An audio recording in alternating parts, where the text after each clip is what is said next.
1 Samuel 25 അധ്യായം 1 മുതൽ 44 വരെയുള്ള വാക്യങ്ങൾ. സാമുവേലിന്റെ മരണം. സാമുവേൽ മരിച്ചു. ഇസ്രായേല്യർ ഒരുമിച്ചുകൂടി അവനെ ഓർത്ത് വിലപിച്ചു. റാമായിലുള്ള സ്വന്തം ഭവനത്തിൽ അവനെ സംസ്കരിച്ചു. ദാവീദ് പാരാൻ മരുഭൂമിയിൽ പോയി പാർത്തു. ദാവീദും അബിഗായിലും. കാർമലിലെ ഒരു വ്യാപാരി മാവോനിലുണ്ടായിരുന്നു. വലിയ ധനികനായിരുന്നു. അവന് 3000 ചെമ്മരിയാടുകളും 1000 കോലാടുകളും ഉണ്ടായിരുന്നു. കാർമലിൽ വെച്ചാണ് ആടുകളുടെ രോമം കത്തിരിച്ചിരുന്നത്. കാലെബു വംശജനായ അവന്റെ പേര് നാബാൽ എന്നും ഭാര്യയുടെ പേര് അബിഗായിൽ എന്നുമായിരുന്നു. അവൾ വിവേകമതിയും സുന്ദരിയുമായിരുന്നു. അവനാകട്ടെ ഹീനനും ദുഷ്കർമ്മിയും. നാബാൽ ആടുകളുടെ രോമം കത്തിരിക്കുകയാണെന്ന് മരുഭൂമിയിൽ വെച്ച് ദാവീദ് കേട്ടു. അവൻ 10 ചെറുപ്പക്കാരെ വിളിച്ച് കാർമലിൽ ചെന്ന് നാബാലിനെ എൻ്റെ പേരിൽ അഭിവാദനം ചെയ്യുക എന്ന് പറഞ്ഞയച്ചു. നിങ്ങൾ ഇപ്രകാരം പറയണം: നിനക്ക് സമാധാനം, നിന്റെ ഭവനത്തിലും നിനക്കുള്ള സകലത്തിനും സമാധാനം. നിനക്ക് ആടുകളുടെ രോമം കത്തിരിക്കുന്നവരുണ്ടെന്ന് ഞാൻ അറിയുന്നു. കാർമലിൽ ആയിരുന്ന കാലമെല്ലാം നിന്റെ ഇടയന്മാർ ഞങ്ങളുടെ കൂടെയായിരുന്നു. ഞങ്ങൾ അവർക്ക് ഒരു ഉപദ്രവവും ചെയ്തില്ല. അവർക്ക് നഷ്ടമൊന്നും വന്നതുമില്ല. നിന്റെ ഭൃത്യന്മാരോട് ചോദിച്ചാൽ അവർ ഇത് പറയും. അതിനാൽ എൻ്റെ ദാസന്മാരോട് പ്രീതി കാണിക്കണം. ഒരു വിശേഷ ദിവസമാണ് ഞങ്ങൾ വരുന്നത്. നിന്റെ പുത്രനായ ദാവീദിനും നിന്റെ ദാസന്മാർക്കും നിന്റെ കൈവശമുള്ളത് തരണമെന്ന് അപേക്ഷിക്കുന്നു. ദാവീദിന്റെ ദാസന്മാർ ചെന്ന് ഇത് അവന്റെ നാമത്തിൽ നാബാലിനോട് പറഞ്ഞിട്ട് കാത്തു നിന്നു. നാബാൽ അവരോട് ചോദിച്ചു: ആരാണീ ദാവീദ്? ജെസ്സയുടെ പുത്രൻ ആരാണ്? യജമാനന്മാരിൽ തെറ്റിപ്പിരിഞ്ഞു പോകുന്ന ഭൃത്യന്മാർ ഇക്കാലത്ത് ധാരാളമുണ്ട്. എൻ്റെ ആടുകളുടെ രോമം കത്തിരിക്കുന്നവർക്കായി ഒരുക്കിയിട്ടുള്ള ഇറച്ചിയും അപ്പവും വെള്ളവും എടുത്ത് എവിടെ നിന്ന് വരുന്നെന്ന് പോലും അറിഞ്ഞ് കൂടാത്തവർക്ക് കൊടുക്കണമെന്നാണോ? അവർ തിരിച്ചു വന്ന് എല്ലാ വിവരവും ദാവീദിനെ അറിയിച്ചു. അവൻ അവരോട് പറഞ്ഞു: ഓരോരുത്തരും വാൾ അരയിൽ കെട്ടുവിൻ. അവർ അങ്ങനെ ചെയ്തു. ദാവീദും വാളെടുത്തു. 400 പേർ അവനോട് കൂടെ പോയി. 200 പേർ ഭാണ്ഡങ്ങൾ സൂക്ഷിക്കാൻ അവിടെ തങ്ങി.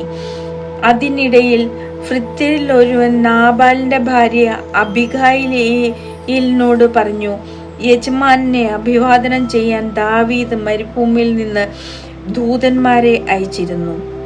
എന്നാൽ അവൻ അവരെ ശകാരിച്ചയച്ചു. അതേസമയം അവർ നമുക്ക് വലിയ ഉപകാരികളായിരുന്നു. ഞങ്ങൾ വയലിൽ അവരോടുകൂടെ വസിച്ചിരുന്ന കാലത്തൊരിക്കലും അവർ ഞങ്ങളെ ഉപദ്രവിച്ചിട്ടില്ല.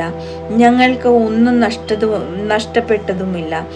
ആടുകളെ മേയിച്ചുകൊണ്ട് അവരോടുകൂടെ ആയിരുന്നപ്പോഴൊക്കെ രാവും പകലും അവർ ഞങ്ങൾക്ക് ഒരു കോട്ടയായിരുന്നു. എന്ത് ചെയ്യണമെന്ന് ആലോചിച്ച് തീരുമാനിക്കുക.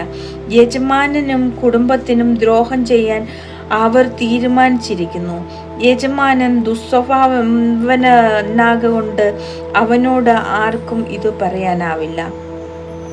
അബിഗായിൽ തിടുക്കത്തിൽ 200 അപ്പവും 2 തോൽക്കടം വീഞ്ഞും പാകം ചെയ്ത 5 ആടും 5 കുട്ട മലരും 100 ഉണക്കമുന്തിരി കുലയും അത്തിപ്പഴം കൊണ്ടുള്ള 200 അടയും എടുത്ത് കഴുതപ്പുറത്ത് കയറി. അവൾ ഭൃത്യനോട് പറഞ്ഞു: നിങ്ങൾ മുൻപേ പോവുക, ഞാനിതാ വരുന്നു. അവൾ ഭർത്താവായ നാബാലിനെ അറിയിച്ചില്ല. അവൾ കഴുതപ്പുറത്ത് കയറി മലയടിവാരത്തിലേക്ക് ഇറങ്ങി ചെല്ലുമ്പോൾ ദാവീദും അനുയായികളും എതിരെ വരുന്നത് കണ്ടു. ദാവീദ് പറയുകയായിരുന്നു: മരുഭൂമിയിൽ അവനുണ്ടായിരുന്നതൊക്കെ ഞാൻ കാത്തു സൂക്ഷിച്ചത് വെറുതെയായി. അവന്റെ വക യാതൊന്നും നഷ്ടപ്പെട്ടില്ല. അവനാകട്ടെ എന്നോട് നന്മയ്ക്ക് പകരം തിന്മ ചെയ്തു. അവന്റെ ആളുകളിൽ ഒരുവനെയെങ്കിലും പുലരും വരെ ജീവനോടെ ഇരിക്കാൻ ഞാൻ അനുവദിച്ചാൽ ദൈവം ദാവീദിന്റെ ജീവൻ എടുത്തുകൊള്ളട്ടെ. ദാവീദിനെ കണ്ടപ്പോൾ അബിഗായിൽ തിടുക്കത്തിൽ കഴുതപ്പുറത്തു നിന്നിറങ്ങി അവന്റെ മുമ്പിൽ സാഷ്ടാംഗം നമസ്കരിച്ചു. അവൾ അവന്റെ കാൽക്കൽ വീണ് പറഞ്ഞു, പ്രഭോ, ഈ തെറ്റ് എൻ്റെ മേൽ ആയിരിക്കട്ടെ. അങ്ങയുടെ ഈ ദാസിയെ സംസാരിക്കാൻ അനുവദിച്ചാലും ഈ ദാസിയുടെ വാക്കുകൾ കേൾക്കണമേ.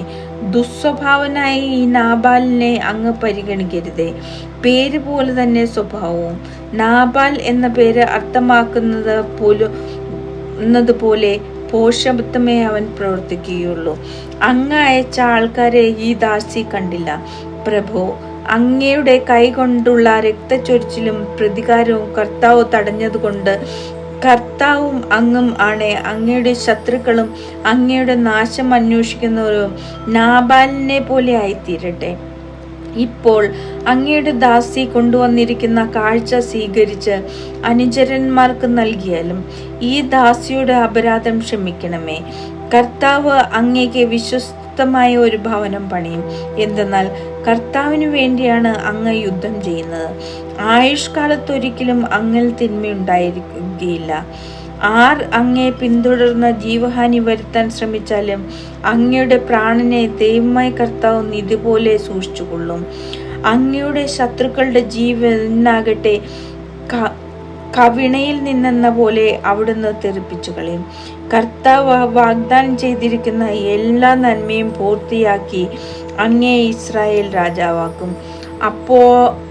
അപ്പോൾ കാരണമില്ലാതെ രക്തം ചിന്തിയെന്നോ സ്വന്തം കൈകൊണ്ട് പ്രതികാരം ചെയ്തെന്നോ ഉള്ള വ്യതയും മനസാക്ഷി കുത്തും അങ്ങേക്ക് ഉണ്ടാകുകയില്ല.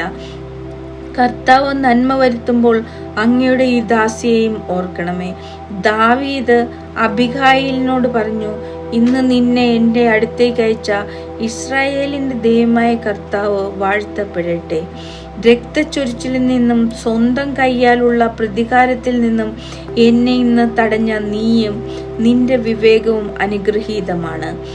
നീ ബന്ധപ്പെട്ട് എന്നെ എതിരേൽക്കാൻ വന്നില്ലായിരുന്നെങ്കിൽ നിന്നെ ഉപദ്രവിക്കുന്നതിൽ നിന്ന് എന്നെ തടഞ്ഞ ഇസ്രായേലിന്റെ ദൈവമായ കർത്താവാണ്. നേരം പുലരുമ്പോഴേക്കും ഒരൊറ്റ പുരുഷൻ പോലും നാബാലിന് അവശേഷിക്കുകയില്ലായിരുന്നു.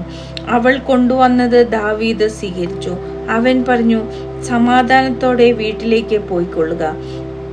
നിന്റെ വാക്ക് ഞാൻ ശ്രവിച്ചിരിക്കുന്നു, നിന്റെ അപേക്ഷ ഞാൻ സ്വീകരിച്ചിരിക്കുന്നു. അബിഗായിൽ നാബാലിന്റെ അടുത്തെത്തി അവൻ തൻ്റെ വീട്ടിൽ രാജകീയമായ ഒരു വിരുന്ന് നടത്തുകയായിരുന്നു. വളരെയധികം മദ്യപിച്ചിരുന്നതിനാൽ അവൻ ഉന്മത്തനായിരുന്നു. പ്രഭാതം വരെ അവൾ യാതൊന്നും അവനോട് പറഞ്ഞില്ല.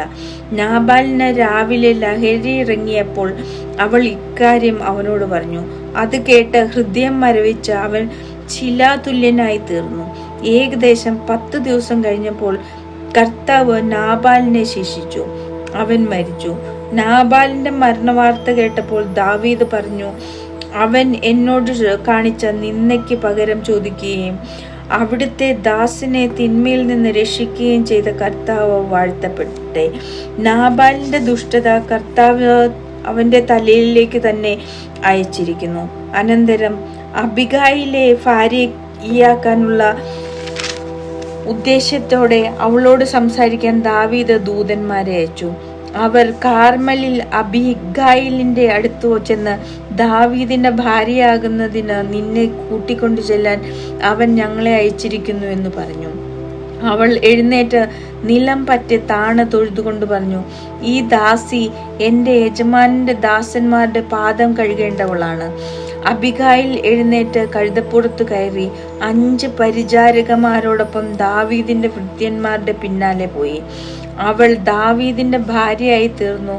ജസ്രയേലിൽ നിന്ന് അഹിനോവാമിനെയും ദാവീദ് ഭാര്യയായി സ്വീകരിച്ചു. ഇരുവരും അവന്റെ ഭാര്യമാരായി തീർന്നു. ദാവീദിന് ഭാര്യയായി നൽകിയിരുന്ന തന്റെ മകൾ മിഖാലിനെ സാവൂൾ ഗല്യംകാരനായ ലായിഷിന്റെ മകൻ ഫാൽത്തിക്ക് ഭാര്യയായി നൽകി.